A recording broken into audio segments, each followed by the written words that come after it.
The message came through at 9:47 p.m. I'll be home late tonight. Don't wait. No explanation. No apology. Not even a half-hearted emoji to soften the sting. Just a few blunt words tossed my way like scraps. I stared at the screen, feeling that old, familiar weight pressing against my chest. None of it surprised me anymore. The growing distance, the flimsy excuses, the foreign perfume that lingered when she came home, the laughter she reserved for others. It had all become a pattern I'd learned to endure. But this time, something in me shifted. Instead of typing back my usual flood of anxious questions, instead of swallowing my hurt yet again, a strange calm washed over me. I was done feeling invisible. Done waiting. So I typed, "Take your time. I have company, too." No anger. No accusation. Just quiet finality wrapped in mystery.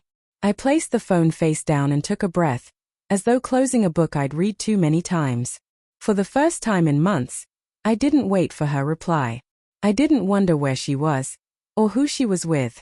I poured a glass of whiskey, switched on the lamp beside the couch, and let the silence settle around me. It was unsettling, but peaceful. 3 minutes later, that peace began to stir. My phone buzzed once. Then again. Then over and over, her name lighting up the screen like a warning. I didn't answer. I just watched as it rattled against the glass table, each vibration a desperate echo of what she'd ignored in me for so long. Then came the messages. "Who's there? Are you serious? Answer me. I'm getting a taxi. Don't let me leave." At 10:14, the sound of tires screeching outside broke the quiet. The front door flew open. Her hair was a mess, lipstick smeared, breath quick and shallow. She didn't say hello. Her eyes darted around the room, sharp and frantic. "Where is she?" she demanded, voice trembling under its edge. I didn't move. Just watched. She tore through the apartment. Bedroom, balcony, kitchen, searching every corner, finding nothing but air. When she came back, confusion and anger warred in her eyes. "Where is she?" she repeated, softer now. I raised my glass, took one last sip, and said evenly, "She's right here." I touched my chest. Myself. My dignity. My worth. Her expression broke. Surprise, shame, and something like realization flickered across her face. "So you lied," she whispered. I smiled faintly. "Did I? Or did you just reveal what you were afraid to lose?" Silence filled the room again, but this time, it was mine. The air in the room grew heavier, as if the truth itself had taken up space between us. Her shoulders drooped, and the defiance in her eyes dimmed into something softer, a quiet understanding, not of me, but of what it would mean to lose me.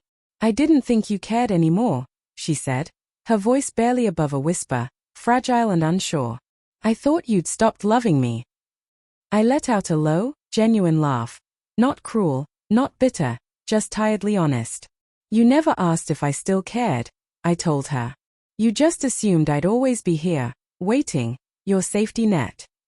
She sat down on the couch across from me, and for the first time in months, there were no raised voices, no sharp words thrown like weapons. Just two worn-out hearts sharing the same silence, heavy with everything we hadn't said. The quiet wasn't empty. It was filled with echoes, memories, arguments, and moments we almost let slip away. After a long pause, she murmured, "I don't want to lose you." I looked into her eyes and said softly, "Then stop treating me like you already have." That night, she stayed. There were no excuses, no pretending.